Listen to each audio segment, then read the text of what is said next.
Welcome everyone, this is Pineleaf Needles and you're listening to LOTRO Players News, where we take a look at the latest news in LOTRO and here at LOTRO Players. And this week we have with us Ending, Hey, everybody. Terry Edwin, Hi, hi. Maven, Hey, y'all. and Carvet. At your service and your families. And this week we'll begin with our game news, where LOTRO had a little talk with the Tolkien professor in a discussion between the lead world builder at LOTRO, Corey Olsen, the Tolkien professor, and Michael Drought, an expert on the history of the English language. Yeah, Mike Drott's, he's a Tolkien expert and he's a Anglo-Saxon expert. Yeah, okay. He actually teaches, well, you took Anglo-Saxon from him, right? And Right. And he's done a lot of work with Turbine to translate and all kinds of stuff. Yeah. So, and he's also they both play the game and they're a lot of fun. It was a good talk. Yeah, and it was nice they did one of these a year and a half ago. I actually went back and looked because Chris Pearson mentioned, it was about a year and a half ago, and I was like, was it really that long ago? I went back and looked, and it was like, yeah, it actually was.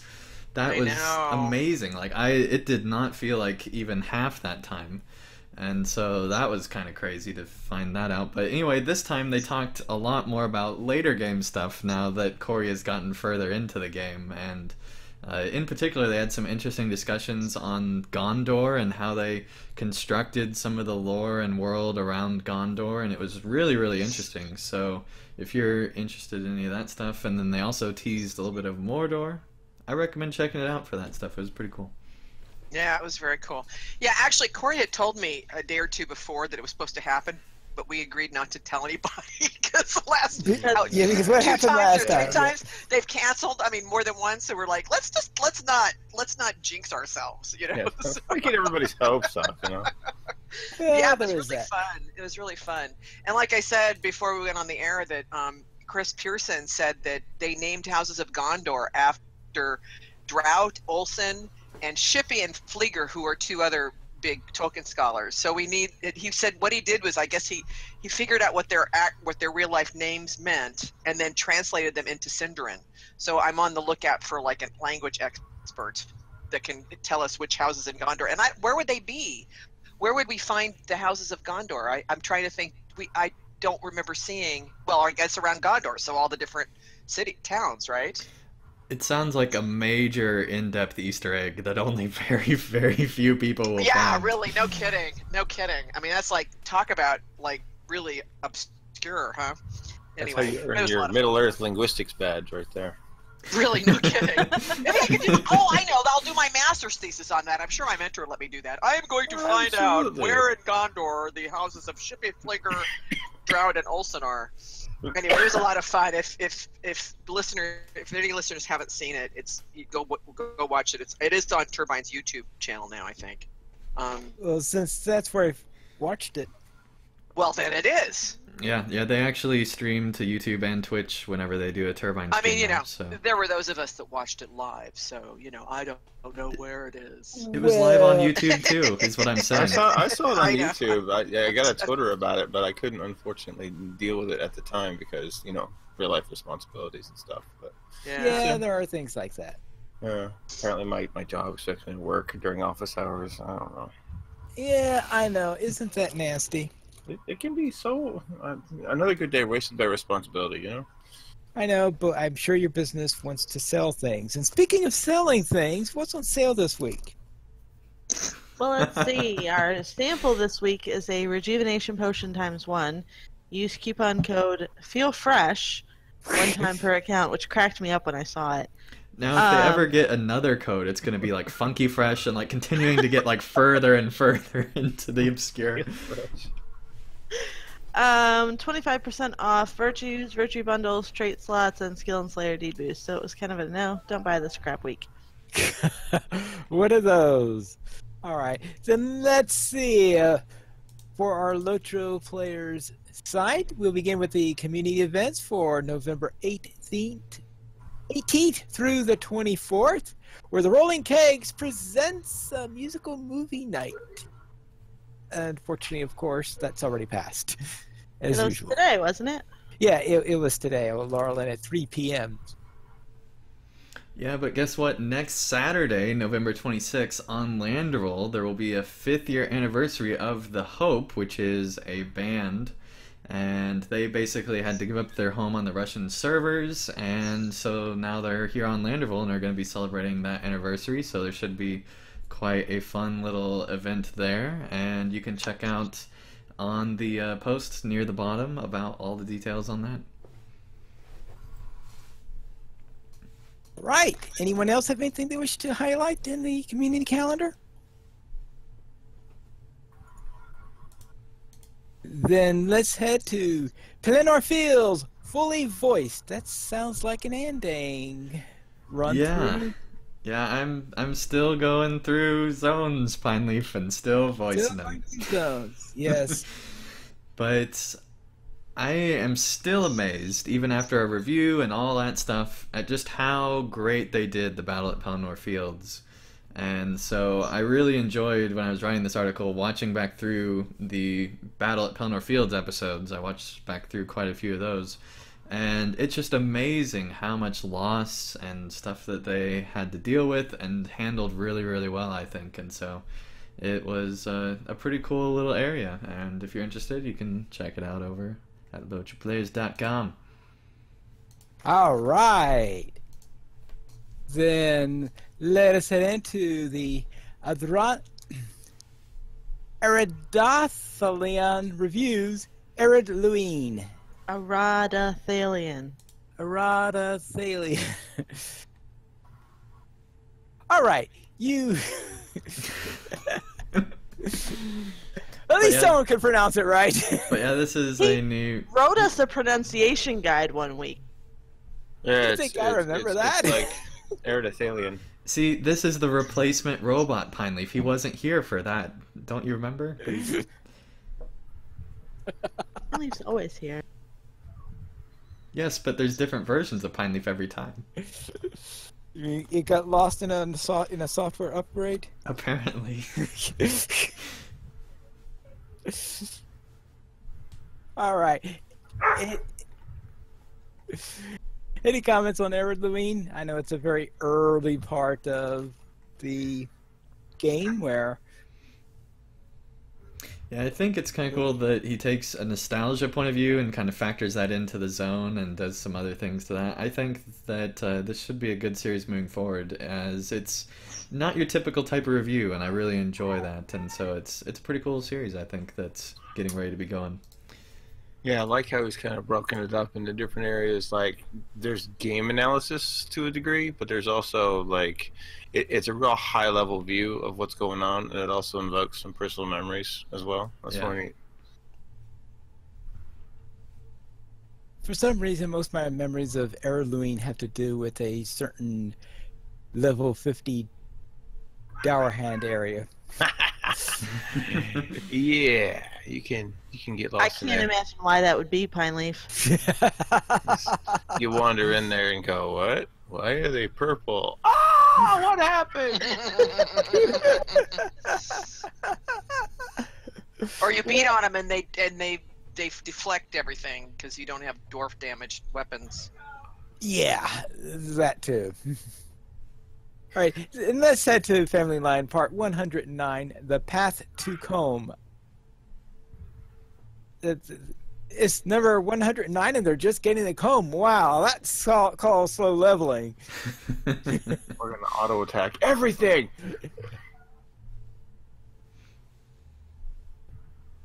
I wish I had followed it enough to know exactly why they'd be going back to comb. It very makes me wonder.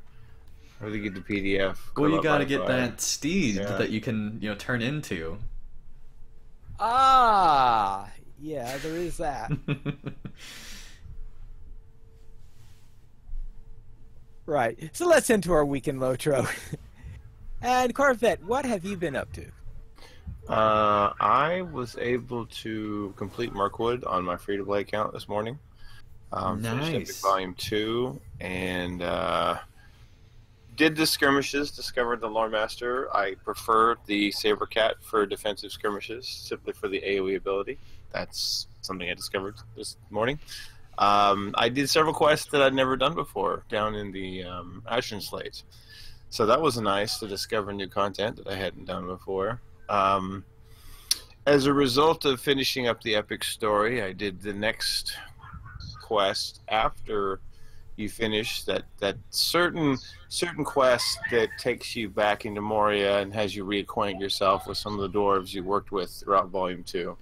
And I finally settled a question that's been nagging in my mind ever since I did it the first time. There's a certain dwarf who originally helps you get your starter ally, and then whenever you talk to him again, he's like, "Oh, you replaced it."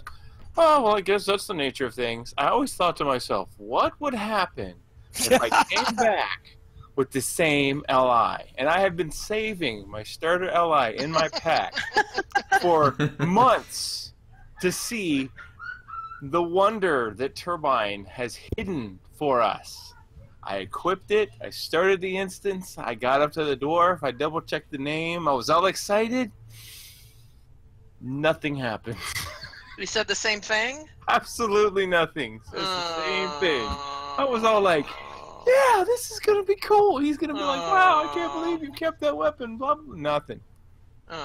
You really you seriously expected him to do something different? Well, I thought it would be a little nod, you know? It'd be kind of cool that they could detect that you kept the same weapon, the starter weapon, and you had it equipped. And, you know, there's other things that are influenced by having items equipped. I just thought it'd be a little cool nod to say, like, wow, I can't believe you're still using that. You know, or something, but no. Clearly this week we're just learning that everybody is losing their memory, apparently. Well, I mean, when it comes right down to it, it was like, yeah, I guess that would make sense that it wouldn't say anything different, because who in their right mind is going to hold on to their starter weapon for 15 levels? Carve, for the sake of, I want to see what happens. Nothing. So, there you go. Easter egg foiled. There is no such thing. All right.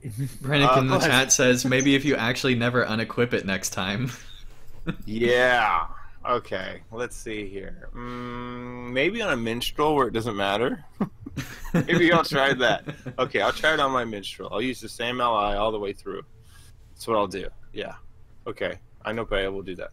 Maven, how was your week? Oh, it was pretty quiet. I completed bingo on Glordrail, my 105 hunter. I had been doing it with Mythgard Adventures, and I was just like, I'm going to go ahead and do it. So I finished it. It was really fun. So much fun, in fact, that a friend of mine reminded me that if you equip the horseshoe, other things happen. So I've decided I'm now taking Maven, my 105 lore master, through enough of Volume 3 to get the frickin' horseshoe, and then I'm going to do bingo on her. So that's my big plan. And then on Wednesday, I was out with Sanswinda and Lashillian, also known as Terry Adwin. We were doing epic quests, and we got up to Battle of Pelargir, and we're like, oh, great. Yay, epic battle. Woohoo, let's do it. Epic excitement. Oh, yeah. And so, of course, there were three of us, so I was like, well, we can't do it with the three of us, because that would not be good. It would be a six-man. So we decided to call in one of our buddies, CableNet Dragon, to see if she would go with one of us and the other two would do it. And actually, thank heaven she joined us, because she actually ended up doing it with each one of us. She ran through it 3 times. Once with each one of us. The reason she ran through it 3 times is because while she was running it with Maven, Sans and I failed it twice. Twice. Because Elro here got himself killed stupid twice. Twins. At the wharf. The twins. Those twins, they just never change, you know? From the Forth of Bruinen to Pelargir, they're still the same. So anyway, so kudos to CableNet for that. I mean, normally this would not be a highlight, because it was kind of a low light for all three of us. but Misery Loves Company and CableNet came to our rescue, so that made it a highlight. So, ending! How about you? Yes, well, speaking of the twins, I can't reveal why this is related to them, but I engaged in troll diplomacy this week, and basically I encountered a troll who was animating like he was talking, so of course I'm going to be talking back to him before I, go up and kill him. And so had fun with that during my series playthrough, and it was just kind of crazy that you can talk to the troll. But he didn't listen. He still wanted to kill me. So this week, fun with game glitches. If that's the same troll I'm thinking of, then I think I just went up and killed him straight. yeah, I probably would have just done that, but I don't know, for whatever reason I decided to talk to him. This week I also streamed with Bloodborne again, and this week we didn't focus too much on leveling. We instead focused on getting through the epic story and helping Radagast get every single creature in that whole entire zone alongside him before we go and actually do anything, and had a lot of fun with that. So, Terry Hadwin, what did you do this week? Well, I ran some tier 2 duo scrims with my Terry on Landreval. Just, to keep in practice. Gotta keep that Shing Shing sharp. Yep. Which is, it's funny because she's got the Shing Shing even though she's redline. So, yeah, tier 2 duos, I'm still killing things with these, so no worries there. My Arkenstone Terry got kicked out of Edoras, and then I didn't want to go into Wildemore just yet, so my Lobby captain got a makeover. Because I discovered I had been really lazy when I outfitted her and hadn't really bothered to find a new outfit, so I played LOTRO Paper Dolls. And then this morning I played with my mother. She was running her Dwarf Hunter around in Arid Lewin. So that was 10% quest completion and 90% directing her to stop running away from me. It's like most of that is that the dialogue goes, where do you need to go? I don't know. Okay, you need to go over here. Okay. No, the other way. No, this other way. Where are you going? Yeah. So that was a little exhausting, actually. I'm just having this image of Terry, for some reason, not being in fellowship with your mom's hunter, and she's got leafy feet on, and she just leaves you in the dust every time. And you're going to have to use your horse just to keep up. Why? Well, I was on my captain, so I was able to hit the march button, but it's like, we were in fellowship, which is how I knew she was going the wrong way, because I was watching her dot go in the wrong direction. Maybe she was just freaking out after that captain makeover. Just trying I'm following the arrow. flee away from Terry. Different captain. Arrow. Anyway, Pineleaf, how was your week? All right, I'll begin with Arkenstone for our field trip, where we ran a flight of drakes, and I have to admit that I wasn't too optimistic about this because we were level 50, 51, our group, and Flight of Drakes is a level 54 quest, and I have some bad memories of that particular quest. I remember the first time I tried that, we were just ripped into shreds, and that was with the level 54, 55 group. So I figured, okay, we'd have no chance of getting through, and it's like, what, we won? Without anyone getting killed? Nice. We proceeded Except for the caution. drakes, I assume. Well, yeah, a lot of drakes died. We did proceed cautiously, though, because if we hadn't done that, then yeah, it probably would have been a real slaughter on our half. But instead, the slaughter was on the case of the drakes. After that, then, we delved a little bit into Moria. On my Bjorning, I ran some quests in post-battle Osgiliath, which is a possibility. I don't know if that's the troll that... I'm pretty sure it's the same one. Yeah, okay, yeah. Something about a troll that I did not talk to or engage in diplomacy in any way with. And then... Well, what's interesting is your Bjorning would probably be more inclined to actually be able to talk to him, but obviously since you're of the line of Bjorn, you're not talking to any of those crazy people, knowing how Bjorn operates. Well, my thing about my Bjorning, what's my tricky one was I was doing a quest afterwards, which involved some Easterlings. And I wanted to get to the Easterlings, but I always had trouble because there was this bear that had a path going around in the area. And so in order to talk to the Easterling, I would have I had to wait for the bear to go away because this is the character where I'm trying to avoid killing bears. Right. So therefore I have to wait. Okay, now the bear can go away. Now I can sneak in, tuck to these, or these doesn't go away. Wow. It does make it tricky. See, for me, the bear was a mountain lion because I think they share a spawn. Yeah, I think they do. Yeah, if it was a mountain lion, I would just go in and kill the mountain lion without any trouble. But with the bear, I decided, okay, let's wait for the bear to go away. And in the path that I did take, there was always a hawk there, so I did have to kill the hawk twice. Then on my champion, my new champion, I practiced my AoE skills by killing some spiders near Archit. Finally, if you have another new character? I talked about creating this character last week, right? Yeah, I know. I'm just surprised still. You are surprised that I have a new character. Yeah, we were going to have an intervention, but then something came up. So let's get started now. Pineleaf. You got too many characters. Well, it was about time for me. I did ask at one point what my next character should be, and I think the only one who gave me a suggestion was Terry Adwin. So of course it wound up being a champion. Yeah. Yes. How many champions do you have now?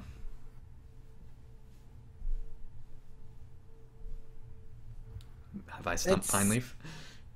Well, I know I have one that's at least 100, and I have this one. I'm trying to think if I have any others or not, because I certainly haven't played any of the others, if I do have any others. Okay. I think at one point you had a detestable lost one, didn't you? It's possible that in Detestable Us I would have had a champion. Yeah, I guess that is possible. It would have been a dwarf champion. So you're Yeah, there was a third blue champion. line too, if I remember correctly. Oh, yeah. Yeah, Blue Line Dwarf Champion. That sounds like a character I would have on Detestable Us. Dwarves. Champions. Blue lines. Ugh. Yes. All right, let's head into news beyond LOTRO, and we'll begin with Fantasy Flight Games, who is having a holiday sale, and you may be wondering, what, is this on the wrong show? Isn't this supposed to be on DO Players News instead of LOTRO Players News?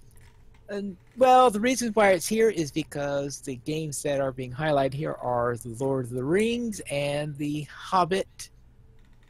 So, Fantasy Flight Games that are related to that are... The real reason is because Drac wrote the article. Well, yes. But Well- no, definitely relevant, and glad he did. Board games, card games, tabletop games. Yeah, Oh, all the things. all the things. All the things.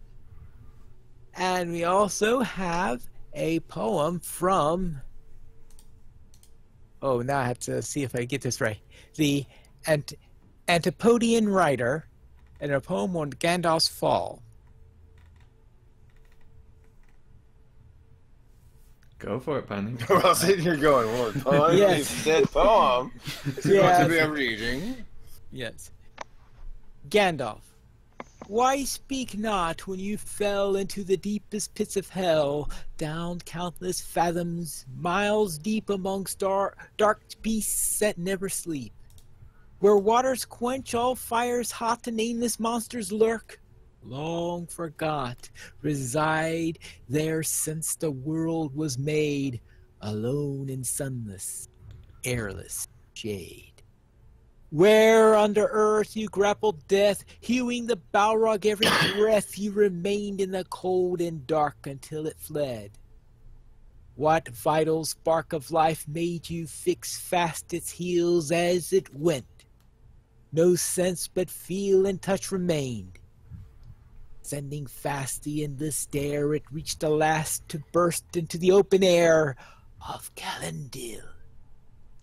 How fought you there against until you cast down the Balrog, wizard of renown? Why is your fight unsung, unseen as though your toils had never been? Say, Gandalf, when the mountain broke beneath the Balrog dead, what spoke you of the powers to your kind? What thoughts, what prayers went through your mind? What hidden paths then did you walk? Why of these mysteries won't you talk? How did your color gray to white transform when you lay out of sight all broken, powerless and spent on Silvertine? What powers lent your strength to come back from the dead?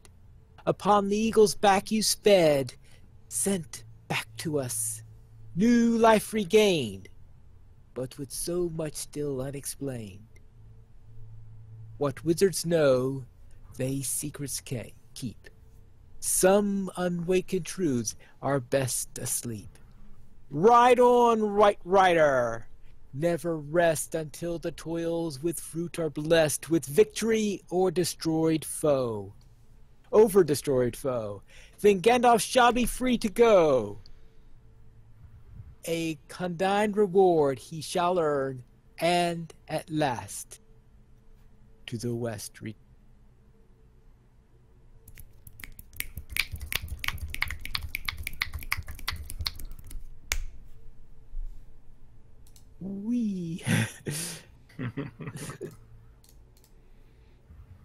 We currently have 23 supporters on Patreon. If you would like to join this illustrious rate of players and help support LOTRO players, simply go to the donations page where you can support the Players Alliance on Patreon.